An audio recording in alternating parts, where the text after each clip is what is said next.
never been done before. We the people tell the government what to do. It doesn't tell us. We the people are the driver. The government is the car. And we decide where it should go and by what route to do. We the people are free. And I hope we have once again reminded people that man is not free unless government is limited.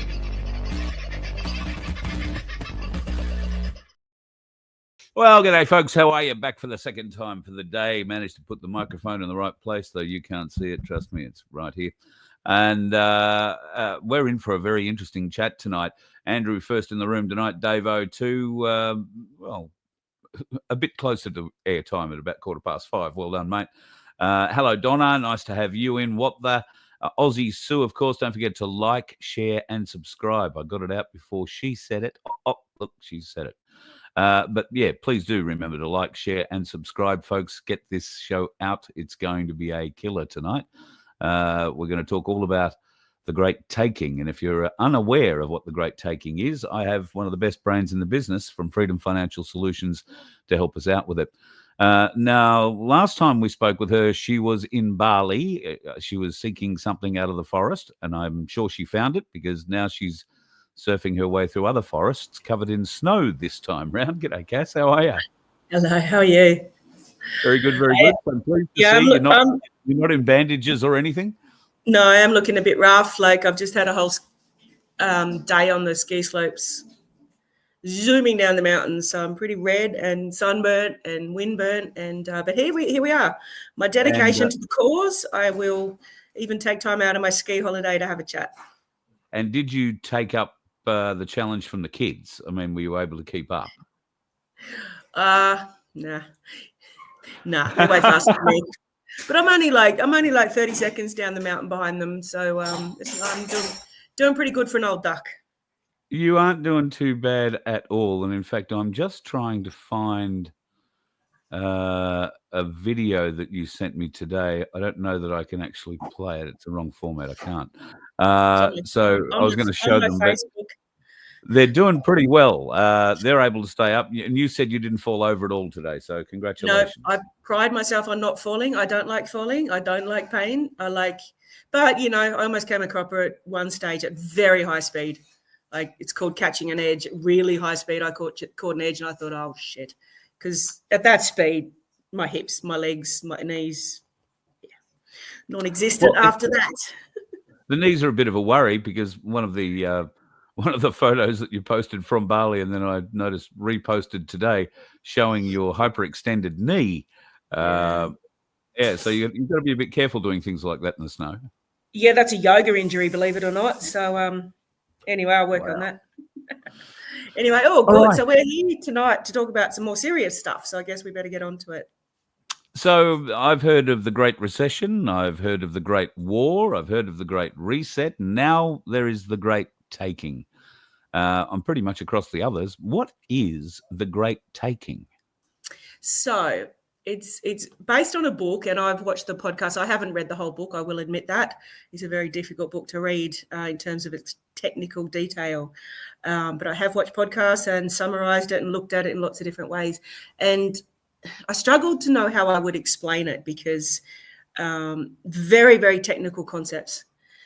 So what I did is I ran it through a little friend of mine called ChatGPT, which I know some people shudder at and hate, but it really gave me a good scenario that I wanted to pitch tonight. So I'm just going to have a look at what it gave me. It's called The Day It Happens. I could explain all the technical concepts and details, but I think to get a picture, let's look at the day it happens, and then we'll come back to talk about how it happened.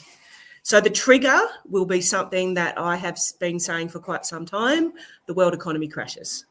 And maybe it's a debt crisis, a stock market collapse, banking meltdown, a bit of everything, another war breaking out. That's when I always thought it was going to happen, when all the wars start breaking out. I go, here we go. But for some reason, it doesn't happen. They keep delaying it. But anyone in my position and a lot of experts around the world, Jim Rickards, Robert Kiyosaki, a whole host of them, are basically saying there is no choice.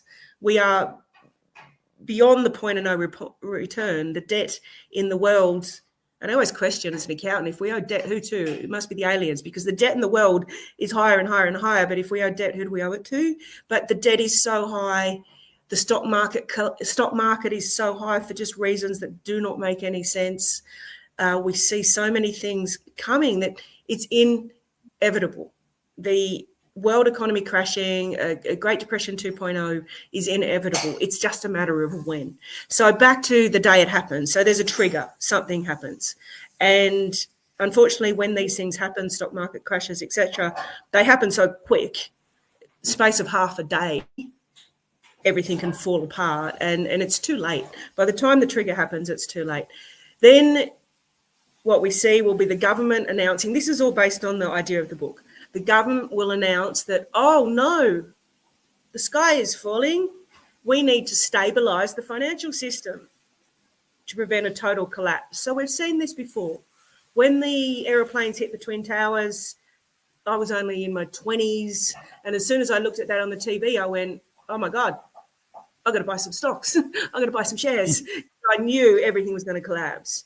And what they did, when a collapse happened, they froze the share market. I can't remember how long. It was at least a few days, so nobody could trade.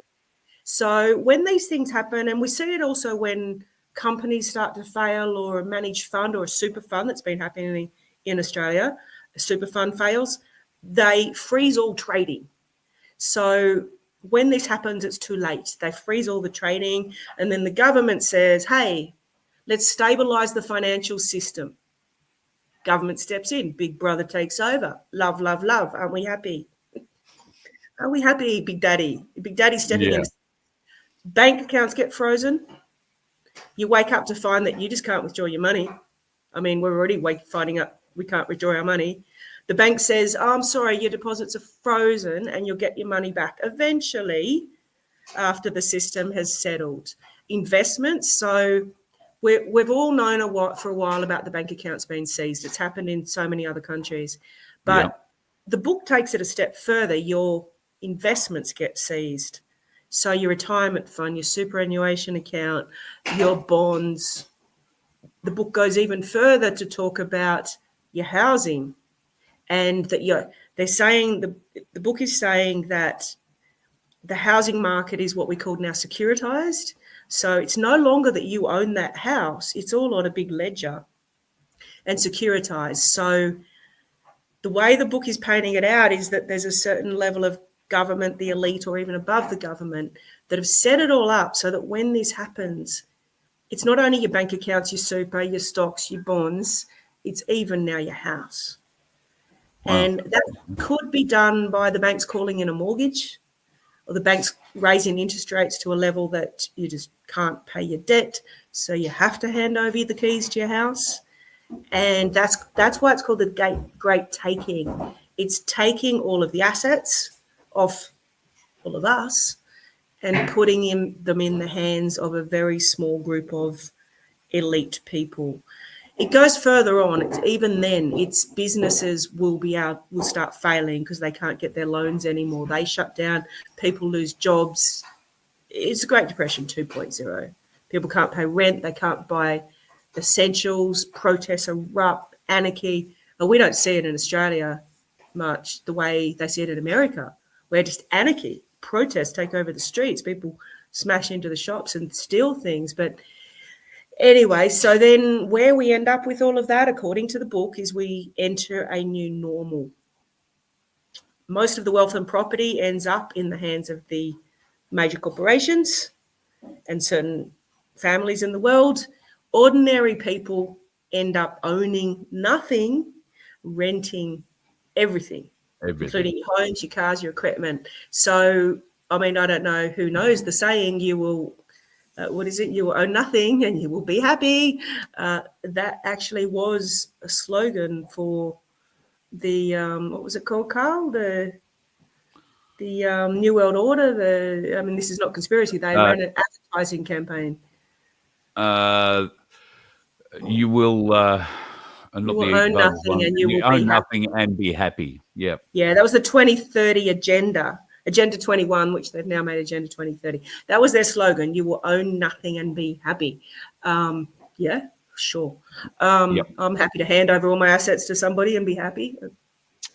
Anyway, so Yeah. that's what this book, The Great Taking, is all about, is that over the last 50 years, probably even a bit longer, they have slowly and very subtly chipped away at all the laws and the legislations and changed everything so that we own nothing. We think we own our property, but it's just it's not even a piece of paper anymore. It's on a digital register. We all know that.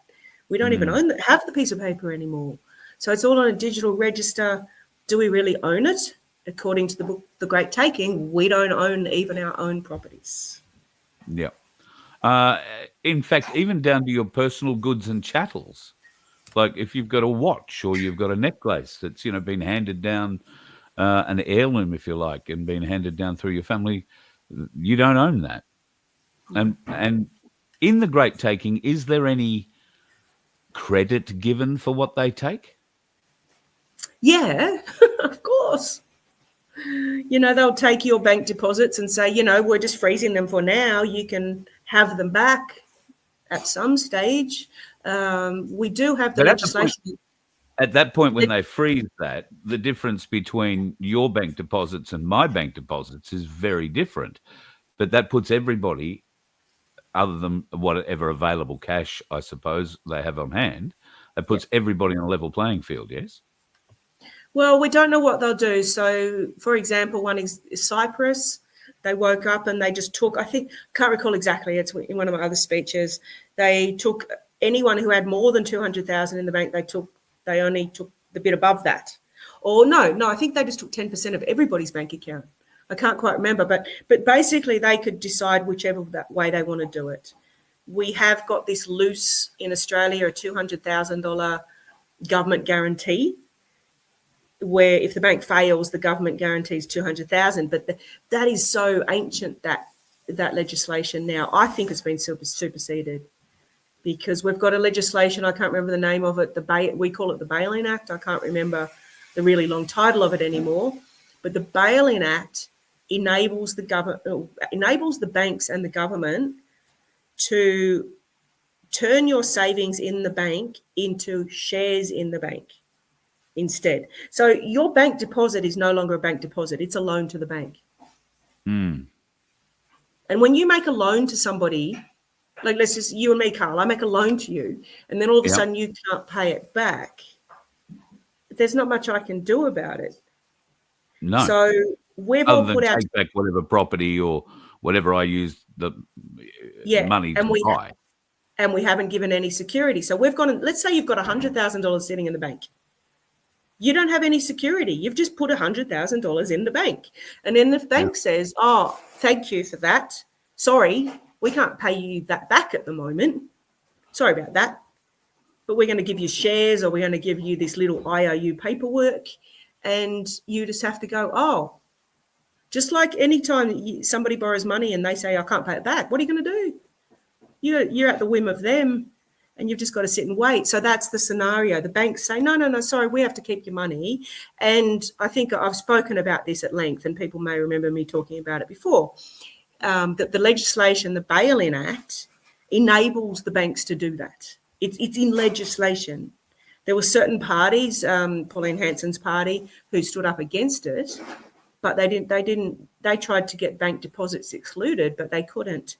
So basically there's already legislation in Australia that enables the banks to take all your deposits. Okay. Now when you say all your deposits, does that cross all currency denominations, like not just your cash, what you've got in the bank, but could they come and take your silver stack or your gold stash? No. And so that's where we get onto the positive side. So let's just finish on the painful picture is they can take your bank deposits, they can take your shares, they can take your super, they can take your property, bonds. So there's a really common theme between all of those asset classes, Carl. What is it? Government control. Digital. Digital. Yeah. They're all digital. Yeah. So the book, The Great Taking, it's a scary read. And when you listen to his podcasts, it's a scary scenario. But he does say one of the only ways, or some of the only ways out of this is to, let's go through the I guess let's look at the positive now. So he strongly suggests everyone gets out of debt. And yeah, Peg's Place just posted debt-free life is easier. Absolutely. Get out of debt. Because if you own a property, but you have a mortgage, your property is on all of their registers secured by that mortgage. You are at the whim of whatever the bank who holds the mortgage decides to do.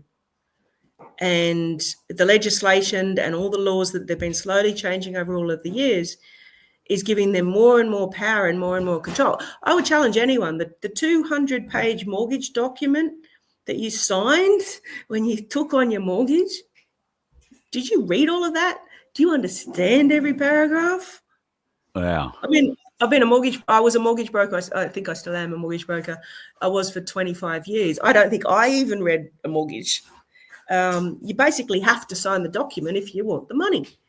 But so what the book of The Great Taking says is that over the course of all of these years, they have been slowly changing everything so that when they're ready to enact their plans, all of the fine print in the mortgages enable them to take your property. So back to the positives. Get out of debt, if at all possible.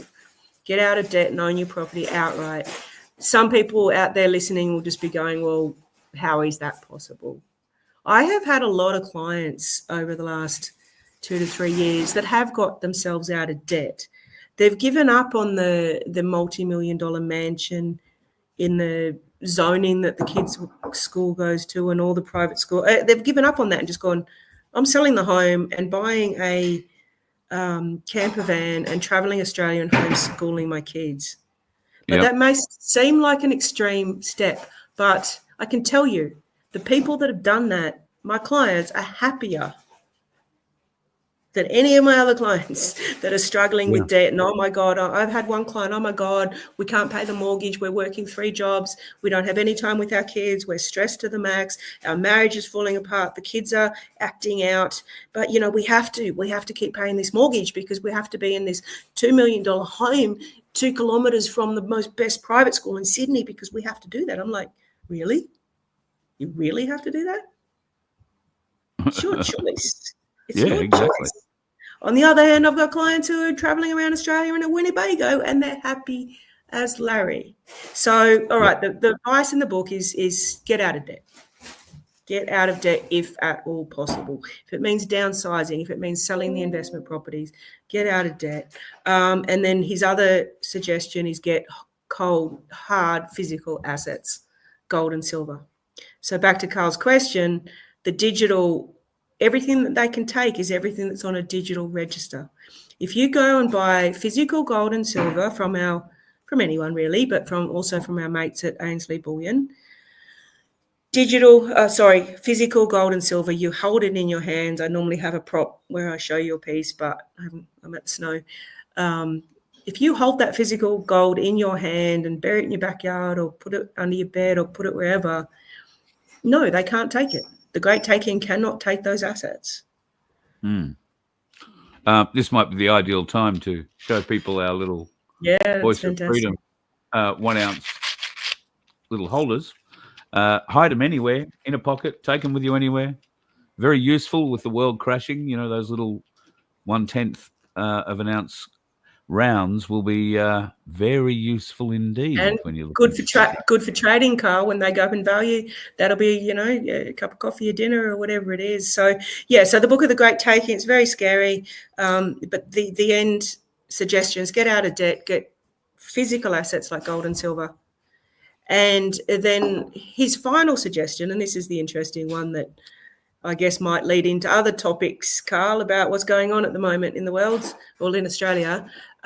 So his other suggestion is to wake people up, but to get to the point where we're waking people up in high levels of government and high levels, because there are people in the government, there are plenty of public servants, maybe even politicians, that are now looking at all of this and going, hang on a sec, I don't want that future for my kids.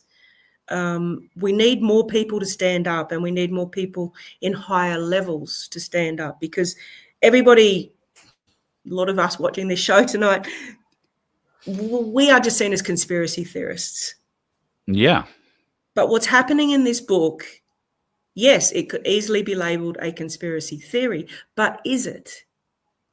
They have put all the mechanisms in place to do this. And what he talks about gets quite scary, that within minutes, maybe not minutes, but within hours of a financial collapse, they have now set a whole worldwide transfer system where all of our assets, super, property, everything gets transferred onto a worldwide digital system. They have set that in place. That is a fact. Why we've got the Bail-in Act in Australia? Why do we have these law changes that enable the government to do this if they're not planning to do this? Is it really? Is this just a safety? This is a safety net just in case? Well, that just in case scenario seems to be, and we know that the government has done modelling on what happens when the US stock market crashes. Not if, but when. Yes. So, yes, they've run scenarios, just like they ran scenarios for COVID just before it happened, but let's not go there. They've run scenarios on what happens in the event of a worldwide economic crash. They're already planning for it. They've got the legislation. So gold and silver, physical assets, maybe even cash under the bed, although cash may become defunct. One big tip I'd like to give people that came to me a while back is as a tax accountant and mortgage broker and property specialist and everything I used to recommend that people always held money in a mortgage offset account. So for those that know what I'm talking about, you'll know a mortgage offset account was fantastic. I won't go into all the reasons why. One day I woke up and went, nah, not anymore. If you've got all your savings in a mortgage offset account, that's a bank account they can seize. So the whole idea is a mortgage offset. Let's say you have $200,000 in savings in a mortgage offset. It offsets your $500,000 loan. So you pay interest on only $300,000. But you've got $200,000 sitting in a bank account that they could seize, and then your mortgage is still $500,000. I woke up one day and I realised that, and I just closed all my offsets account and transferred the savings in the bank onto the mortgage to reduce my debt. That is not what a general tax accountant would tell you, and I don't like actually saying it, so it's not tax advice. It's not the best tax thing to do. But in preparation for what's coming, it certainly may be the best thing to do, and it's what I did myself. And these are the sort of scenarios that at Freedom Financial Solutions, if you book private appointments with me, we can just look at your whole scenario and go, well, yeah, move that, change this, sell that. It's not financial advice. It's just my opinion after 30 years as a tax accountant, mortgage broker, financial planner, real estate agent, everything else I've been. So you bring a 40,000-foot view to most of those problems in those areas, and that's where I think people, where others may be constrained by licenses and agreements and associated other things. You don't have any of that anymore. You're unconstrained in that way and can speak openly, and the advice that you give is just opinion. It isn't advice as such. So I think people. I was trying to explain that to someone else the other day, Carl, and they were mind blown. So whilst you're a financial planner, you can't tell the truth about what's really going on. You have to stick with whatever your dealer group tells you have to do. Now, I was a financial planner for 25 years. I handed back my license, said no, thank you. Now I can say whatever I want. As a financial planner, if I said what I'm saying now, I could lose my license, I could get fined, I could get prosecuted. But me as an individual person without the license means I can say whatever I want. Did you know, Carl, I don't know if you know this, but they were actually trying, the government, when I say they were trying to bring in a law that influencers, I don't call myself an influencer, but they were trying to say that people like me and some other people in Australia that have a bit of a profile in financial matters, if we say things, they were trying to introduce a legislation to be able to prosecute and fine us for expressing our opinion. Never got anywhere, thank God, but, who knows what's coming. But, yeah, because I'm not a financial planner, I can say all these things. It's not financial advice, it's just my opinion. People are talking about crypto. In the great taking, I would have thought crypto would be first thing on the list and one of the easier things for them to take. Wouldn't that be right? Yeah, look, I'm not a big fan of crypto. Having said that, I do invest in crypto. I let my kids, my adult kids, manage that because it's way beyond me. I don't understand it, really don't understand it. But for fear of missing out, I've got some in crypto. But yeah, I believe crypto is a big setup. I actually believe, conspiracy alert, red flag, I believe crypto is a massive big setup. And everyone's going to pile their money into it. And then when the day this happens, it's all gone. Yes. Well, that's the messaging that they're giving. When the world collapses, you'll have to have a cryptocurrency. That is a control on your funds that the government or whoever will have control over. There won't be cash to fall back on. There might be, depending on the nature of that crash that you were talking about, that instigating event earlier, there might be cash. But do you think that cash will actually hang out for very long in that sort of a scenario? No, not for long at all. But I really do suggest everybody have some cash on hand, because in the intermediate period where everything is falling apart and maybe you need petrol in your car or groceries, maybe, who knows, for the first 3 to 6 months, cash will be a tool to have because everyone's accounts are locked. So now you've got cash. So I was in a scenario not so long ago where the whole power was out, not power, EFTPOS, internet, everything was out. This was a really strange period of time. And yeah, if you didn't have cash, you couldn't get petrol in your car. So people were stranded. So have some cash, carry some cash, but don't have too much. I sort of say, 1 month's living expenses in cash. It's going to look like I'm continually coming back to plug this, but what you bring up is a very good point. At the moment, while I can open this and say, oh, gee, isn't that pretty? And there's 10 little 1/10ths there. Most people do not understand the value with one of those rounds. And they don't know how to compare that to any note or coin that they might have in their wallet or purse. So in that interim period where people are trying to figure out how is this, this thing here that looks like it falls out of the box, but it looks, similar in size to a 5-cent piece, feels a bit different. How is somebody going to say, oh, that's only worth 5 cents, when in fact it's right at the moment worth closer to about $8 or $9?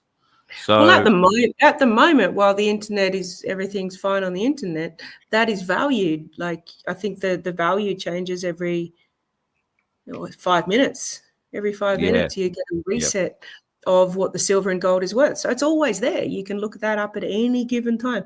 And maybe just going a little bit esoteric is that the Bible even has a measure of what gold and silver is worth. So I do have some believers who promote that when everything goes to shit, gold and silver will actually be worth what the biblical reference is to how much gold and silver is worth. And if that is the case, silver will skyrocket by tenfold. So given the great taking has already been taken, a lot of the wealth has already been taken by those elites that are going to wind up inheriting everything at the moment. How is this going to balance out? Are we waiting for somebody to expose those elites to give that money they've already taken back to the people? How's that going to work? Who knows, Carl? That's all up to us. People like you and me have been trying to get people to stand up for years, and and it's in the book, The Great Taking. If enough people stood up and put enough pressure on the people in power, so the people in the government, as I said, some of them, like a large percentage, probably 95% of government employees, are just like you and I. And when they actually understand what's really going on, are they really going to keep doing what they're doing in their job? Like, I left the tax department 25 years ago. I can't even count now, because I could not deal with what I could see going on.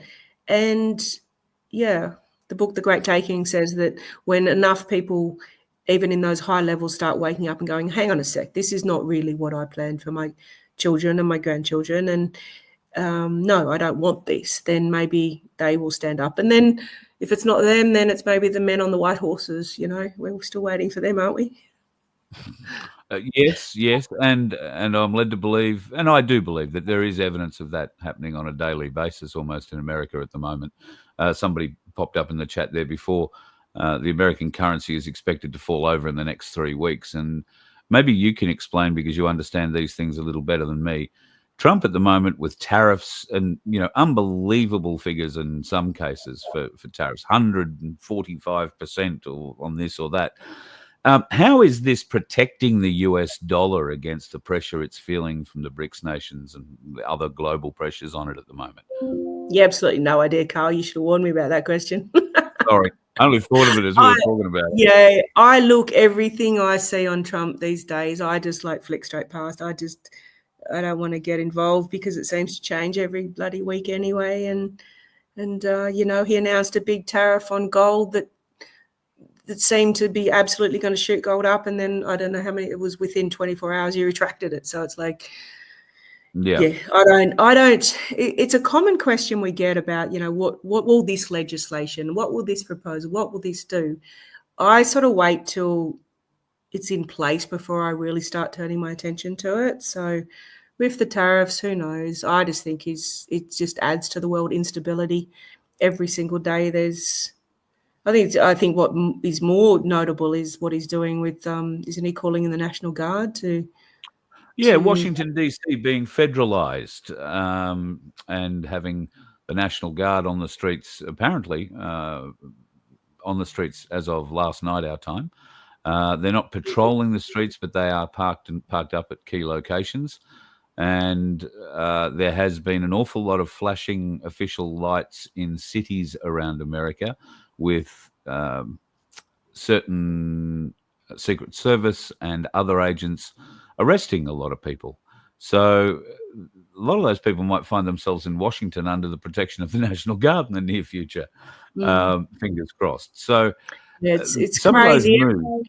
Every day there's more craziness coming out of America. And anyway, continue. Sorry. Okay, well, let's get back onto our call for tonight. You've mentioned a few ways that you can protect yourself in the way of a great taking, but gold, silver, precious metals, I would suggest, is probably a good way to go, because you can hang on to them, and history has shown. You're referring to the biblical tales of gold and silver. History has shown that it is always valuable. It always goes up. So how then do people protect themselves from the likes of the government, when we know that not every bullion sale is written down, notarized, and tracked? There is a threshold, but even if you fall under that $5,000 threshold, names are still being taken. Stock lists are being calculated. Pluses and minuses are being added to the books. The government could find out how much gold or silver you happen to have, couldn't they? Yeah, look, we've talked about this before, and really, us people are small fry. If the government wanted to go after the gold and silver reserves in Australia, they would go straight to the Perth Mint and seize all of that, and even to the gold dealers, and seize their stocks if they possibly could. I don't think they'd have the legislation for that. Would they go to the mines? Yeah, and they could go to the mines, straight to the mines as well, and seize all their gold on hand. When it comes to seizing gold from little individuals like us, so I'll go back to the history in America. There's only been one time that I'm aware of in the history that the government apparently seized gold and silver, and that was way back in the 1930s or 40s in America. People say they seized it. They actually didn't. The government issued a writ to say, hey, everybody bring your gold and silver back. We want it. We're seizing it. And all the compliant people, okay, Mr. Big Brother, sure. And they turned up with their gold and silver. All of the farmers out west with their guns, they went, yeah, no, make me. So I think the same situation would apply in Australia. They simply would not have the resources to come and knock on everybody's door and go, hey, you know, we've got a receipt here saying that you bought some gold and silver. We want it. And then even if they did, what would you do? I mean, everybody knows I'm getting Alzheimer's. Like, everyone will tell you that. You know, I forgot where I put it. Exactly. I gave it Where to did that someone. money come I from? lent it to my long lost cousin that's disappeared to Greece. They've got no way of enforcing it. We took it to the beach one day and I don't know, got lost in the sand. Yeah, and what are they going to do if they can't prove anything? So we are small fry. I still honestly believe the safest investment you can hold at the moment is a gold and silver bullions in your own hands, in your backyard, in your vault, wherever you want to put it. Some people are not comfortable with that, so then we go, okay, Ainsley Bullion's vault or a private vault. You know, so it is in a very secure location. Some of those having full insurance. So it's really up to, you know, how safe you feel about having it. Some people are happy to carry it around with them. Other people want it in a safety security facility. I would caution people at the moment, if you are a bit of a collector of coins, you might be interested in one that is going around at the moment. It is the 2025 Great Britain George Orwell 1 ounce silver proof coin. This is what it looks like. I mean, wow, that. I mean, it even is that a legitimate coin, Carl, or not? Well, yeah, that's been sent to me by a collector. So issued I'm by gathering. who? APMEX, APMEX. Never heard of it. It's a UK thing by the look of it, but I will. If you're that keen, Cass, I will forward the entire thing to you right now. Yeah, that looks really interesting. I like. You can glean from it what you will, but I just found it quite interesting that it's the all-seeing eye. We're missing the pyramid, but the all-seeing eye, and Big Brother is watching you on the eye, like on the iris. Wow. Pretty wild. All right, so Carl, just quickly back to the book, The Great Taking, because that's what we're here to chat about. There are some positives to the book. Like, it's quite scary, it's quite alarming, it's quite frightening. But one of the positives I see is that it is waking people up, whether at a high level or even through conversations like this, where people on this chat listening to what we're saying, just raises their financial awareness. Because so many people just go through life thinking, oh, no, money's not my thing. I don't want to know. It's too hard. You know, I just go to work, earn my paycheck, spend it, don't want to think about it. I think the positive thing coming out of everything that's happening at the moment is that more and more people, and all of our clients, our Freedom Financial Solutions clients, more and more of them are waking up and taking an active interest in their financial position and wanting to look at, okay, well, should I have these investment properties? Should I have this debt? Should I have my super on the online systems that can crash? Should I put it into self-manage where I can look after it myself? Should I buy the gold and silver? Should I get, buy an acreage? I have so many clients buying acreages and growing food. Like, it is more and more people are starting to look outside the system. Outside the system. We've all been plugged in for our whole life to this system. Get up, get a job, go to school, learn, get good grades, get a job, earn some money, buy a house, get a mortgage, have some kids, slave over debt for the rest of your life, retire when you're 65, live only another 5 years because you're so stressed and you have a heart attack, and then you're dead. So many of us are plugged into that, or maybe not the people watching tonight, but so many of society are plugged into that. And the more and more we talk about this, the books like The Great Taking, the more information there is out there, the more people just sort of wake up and go, yeah, no, that's not for me. I don't want to do this. Yeah. So we're not telling people to panic. What we are telling people to do is be practical. Absolutely. As you know, I guess has been the message now for 4 or 5 years, if you've only just caught on to what's going on. And being practical, I think, still includes keeping enough food to keep you and those close to you alive for a month or so, don't you think? Yeah, absolutely. Food. And that's why a lot of our clients wanting to look at buying small farms, either together or as a group or on their own, and start planning food. As a lot of people know, I tried that, didn't quite work, but I haven't given up hope. I think there's still ways we can do that. We've got to come together, and that's the whole point. And he covers that in the book as well. The sort of only way out of this is communities coming together and supporting each other and saying to Big Brother, no, sorry, we're not doing that. And that's the key. We have to stand up and say enough is enough, which sort of leads me to your thoughts on the protest that's being stood up for the 31st of August. Do you know anything about it? Yeah, well, I've seen all the posts and what you've shared and other people have shared. And to me, it's just a disappointment. It's like the only way out of the situation we're in is to come together. And every single time there's any sort of event, there's someone's hijacked it and someone did this and these people aren't supporting it. And look, I'm not going to go into who's right and wrong. I don't know. Who knows? Who knows? Yeah. Who knows? The government, they've infiltrated. There's some people doing this and that, but I don't know. Who knows? It's just a real disappointment because until we come together, like, we're not getting anywhere. I notice now there is a narrative coming out from the crew that usually put these sort of events together, Tricky in Queensland and co down south. They're now planning an event that will be organised the right way. It will have speakers and it'll all happen in September. That's the latest I've heard today. But to me, that's just the same old, same old.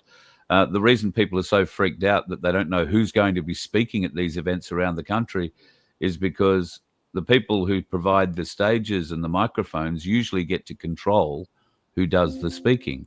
And that's why a lot of people are not welcome. Ricardo was a great example of it. He was not welcome on most people's stage, and they flexed by saying, Ricardo could say, listen, there's a lot of people here to hear me. And they would say, well, we paid for the microphone, we paid for the stage, you're not getting on either of them. And he had no comeback. This is how they exert control.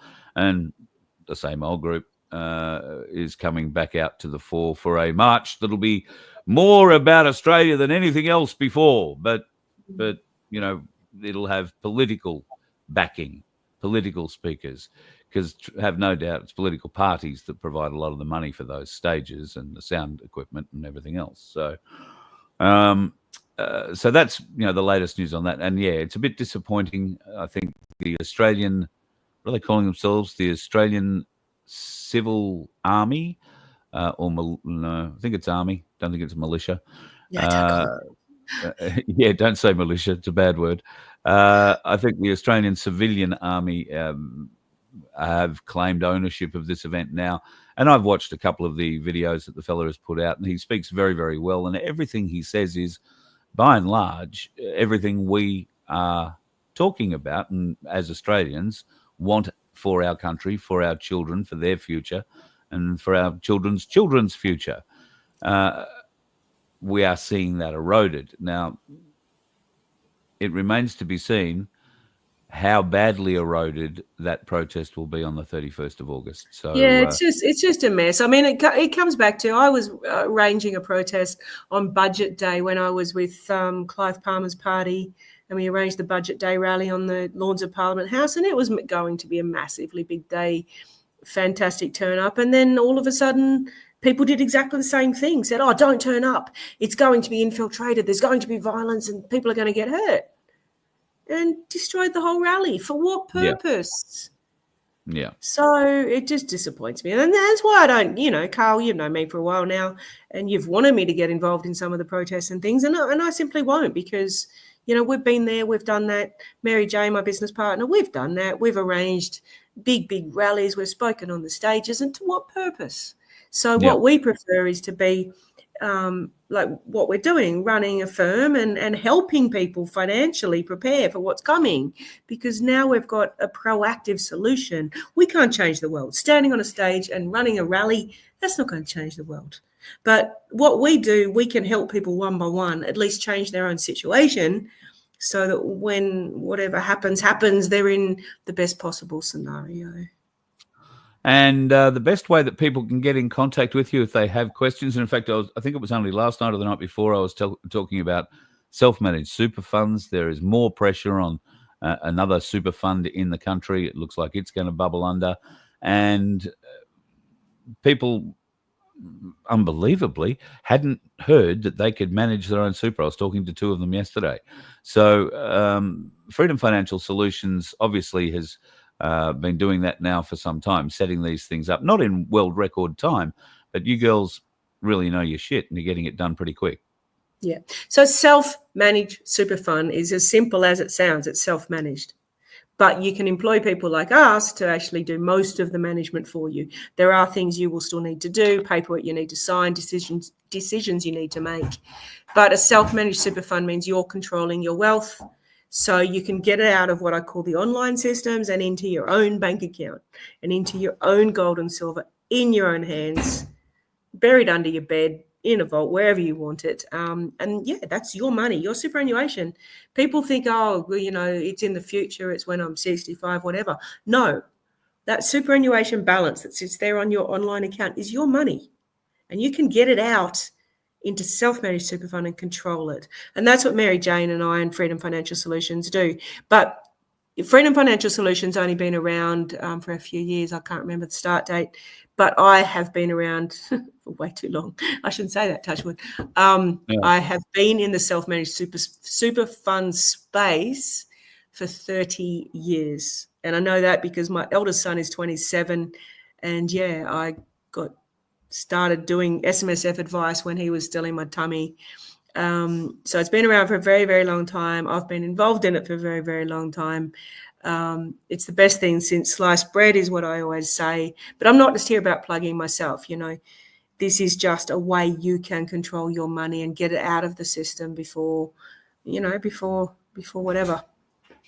So freedomffs.com.au is the website people can go to. They can email me, carl@vofhq.com. I'll forward you directly to Mary Jane, who will put you in charge of or in touch with somebody on the team there that'll handle you pretty smartly. And the process is pretty easy and quick from what I remember. You get sent an email that has an information pack to it. You read that, tick the appropriate boxes, send it back, and the process begins. Is that right?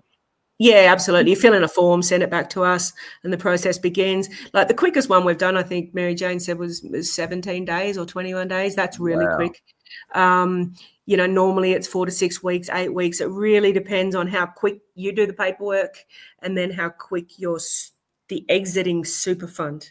Some of them used to play real games with us. We even had one that took about 6 months, but that's sort of gone by the wayside. Like, we've done a lot of this, so the super funds now know not to play games with us. We get our paperwork right, we send it in, and we get the money as quick as they will release it. Have you heard any problems of people trying to get their money out at retirement age from Big Super, not to turn it over into an SMSF, but to actually get access to it? Have you heard that there's been a bit of a slowdown in how they're processing that? No, haven't heard that yet, but it really wouldn't surprise me. Like the book, The Great Taking, that's exactly what it's about, is that, you'll go to apply for it when you meet the condition of release, which is after age 60 and leaving a job, and you go and apply for it and they delay it. That absolutely wouldn't surprise me that is coming. If you get your money into self-managed super fund, then you won't have that problem, because when you apply for your money from a self-managed super fund, you're applying to yourself. And then yourself says, yes, you can have the money. And then yourself transfers the money from the bank account in the super fund to your bank account, and you got the money, self-managed. As I said, best thing since sliced bread. And I'm not just saying that because we promote it. I've been doing it for 30 years. I've always felt that way. I got my own kids into self-managed super funds when they were only, I think, 3 and 4. Oh, wow. Yep. Wow. Okay. So I always only walk my talk. I will only ever promote something that I honestly 100% believe in. And SMSF, if I got my kids into it when they were 3 and 4, yeah, pretty much I show that I believe in it. Peg's asking about the costs for SMSFs. You guys are amongst the cheapest in the country for putting these things together, and you've got a difference too. I wouldn't actually say that, because there's a lot of cheaper ones online, but they are just an online process that we've had so many people go to the online one because it's cheaper, and then they end up coming to us and going, oh my God, it's been an absolute nightmare. It's been 6 months, 8 months, 12 months, and we still haven't got the money. So we're not the cheapest because we actually have physical, real staff in the office. We have real systems, we have real insurances, we have real people you can actually ring on the phone and say, hey, what's happening? So we're not the cheapest, but we're not the most expensive either. But the most important thing is we get the job done. We fight for our clients. For those that don't know, I've got a master's degree in tax, and I spent 11 years in the tax department, and I don't back down when they fight me. They used to fight me in the beginning of us SMSF setting up, but I fought them and said no. And now they pretty much leave our clients alone and get the setups done pretty quick. All right. Well, speaking of setups, you've got to go and dry your boots off, get your suit dry, and get your gloves warm for tomorrow's escapade on the slopes. I'll let you go off and have dinner with the kids. Yes, thanks for that. All right. Thanks for stopping in on your holiday, and stay safe on the slopes. Okay. We will. I don't fall. No. Touch wood. No. Okay, famous last words. Cass, live from the snow. She and the family having a ball. They usually have a snow holiday once a year, I'm told. And judging by the video, which I didn't have here to bring up and show you, but I might get it for tomorrow night, they know what they're doing. They've been on the slopes most of their days. Just having a bit of a look here through your chats. Thanks to everybody for participating, but particularly Angelina. Thank you. I haven't had a super sticker in a while, so I really appreciate it. And I haven't seen your name popping up in the chat in a little while, so I do hope you're all right. And life, the universe, and everything is progressing along well for you, and you're not carrying on too wildly. Spaz is counting. What we have 160, 182. It says on my one channel here. If I have a look on the others, look, no point in adding it up. We are attracting a few more subs, which is lovely. And if you feel you've learned something tonight, folks, then please like the show and subscribe, because we can do with all the help we can get. We've cracked through that 11,000 barrier. Finally, took forever, but finally we did get through it. And thanks to you and you and you, we will continue to get through it. It's very easy to do. Like and subscribe on the YouTube channel.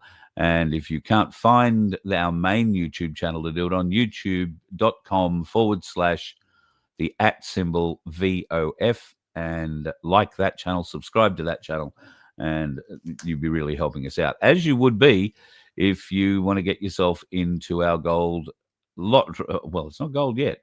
It's still just $750. For $2 a ticket, you get the chance at picking up $750, and you can do that at merch.vofhq.com, and you can see it ticking along at the bottom there. You'll find the Sanctuary 750 button at the top of that screen. Jump on that if you would. Let me see. How close are we? We've got to be pretty close to the end of draw number 4. 100 tickets. There you go. We are 100 tickets off it. 647. So 103 tickets off it. And if you can help out, go to merch.vofhq.com, get yourself a chance to win $750. Clean up draw number 4, and then draw number 5 will commence, where we will not only be giving you the chance at $750 in cold hard cash, we will give you some even colder and very much harder real gold bullion, a whole gram of it. I know it doesn't sound like much, but look at the price of gold at the moment, and silver. Silver today, just out of interest, has been bobbing around a little bit up, a little bit down. Started the day around $58. It is now just under $59. keep watching this space. There was a bit of movement in gold in the last couple of days. It's now cooled off a little bit back to $5,129.26. But watch this space. If you are in the market, I've got to tell you, there isn't a better time to buy. Well, I suppose if it was cheaper, it'd be a better time, but I don't think it's going to go too much cheaper. There is a school of thought that it is going to drop the price of silver and the price of gold, but silver more significantly will drop in the next week or two, before the end of August, at any rate, before it kicks again in September. Now, if that rings true, it sort of chimes in with the other information that you saw a bit of there tonight. Somebody in the chat mentioned that the US dollar is expected to crash and die sometime in the next 3 weeks. So silver and the US dollar are going to be inextricably interlinked, I think, in the very near future. We shall see. Could be very, very wrong. Here is a bit of interesting news just before we head off tonight. The George Floyd statue at the Smithsonian Institute has been dismantled and put into storage. Oh, well, maybe the woke era is definitely departing. As I mentioned in last night's show, Howard Stern looks like he isn't going to be renewed in his Sirius Radio or Sirius XM Radio, XL Radio, whatever it is, satellite radio network. And really, he was their only big star. They do have some other channels, music channels and that sort of thing, dedicated 80s channels, and it's nothing spectacular. People paid that fee so that they had access to Howard Stern's outrageousness, I guess is the best way to describe that. Interesting to note that our very own Carl Sandilands has famously built his own career, stylized somewhat on that very bloke.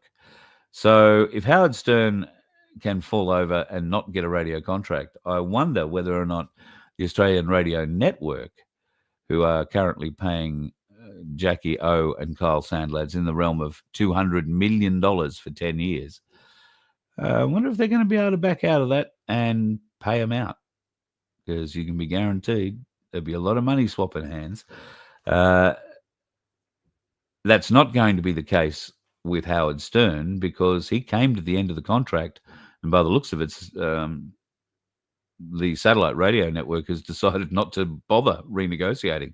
No, I don't think we're going to bother renewing that. Good luck to them. Melania Trump is threatening to sue Hunter Biden too for $1 billion, or in fact, more than $1 billion. Why? Well, Hunter repeated the claims that Jeffrey Epstein introduced Melania to Donald Trump. And that is apparently a dreadful lie and something she will not tolerate in any way, shape, or form. Neither will Donald himself. So very real papers have been served on Hunter Biden. Demands like making a retraction, making a full apology, and probably having to pay something. However, if he doesn't do any of that, then they will go to court. And she is demanding over $1 billion in compensation because his lies have been spread now through the leftist media, the leftist social media, and then, of course, everybody in the social media channels have shared it if it's their kind of bent to share. So it's caused irreparable damage to Melania Trump, who I'm sure was planning to extract something from all of us at some stage. She would win that case, hands down. So we'll see what happens with Hunter Biden in the near future. We do see an awful lot of strange and funny things while we're wandering around our newly multicultural cities. Hardly newly multicultural. There is this whole hoo-ha going on at the moment about the immigration levels coming into the country. We showed you last night how in Victoria they're handing out $2.4 million grants to specifically Indian cultural groups to build cultural centres in 3 or 4 different areas of Melbourne, while also refusing to allow a Hindu group to build a cultural centre of their own right in the areas where these other cultural centres are going to be. Why? Well, because the government wasn't supplying the money for that one. Therefore, they have no control over it. These sorts of little things continue around the country. And we have to make adjustments, we're told, always making adjustments. Here's one of the adjustments people have got to make in the toilets. Now, there was a time where I would have laughed my ass off at that, but I went to school with a couple of guys who came off an island somewhere in Indonesia, and it took us 3 months to figure out why there were footprints on the toilet seats at the boarding school. Yes, a lot of us weren't smart, but at least none of us were driving at the time. We were just dickheads at school. Have yourself a nice night, folks. We'll talk again tomorrow. You let one ant stand up to us, then they all might stand up. Those puny little ants outnumber us 100 to 1. And if they ever figure that out, there goes our way of life. It's not about food. It's about keeping those ants in line. That's why we're going back. Does anybody else want to stay? Let's rock!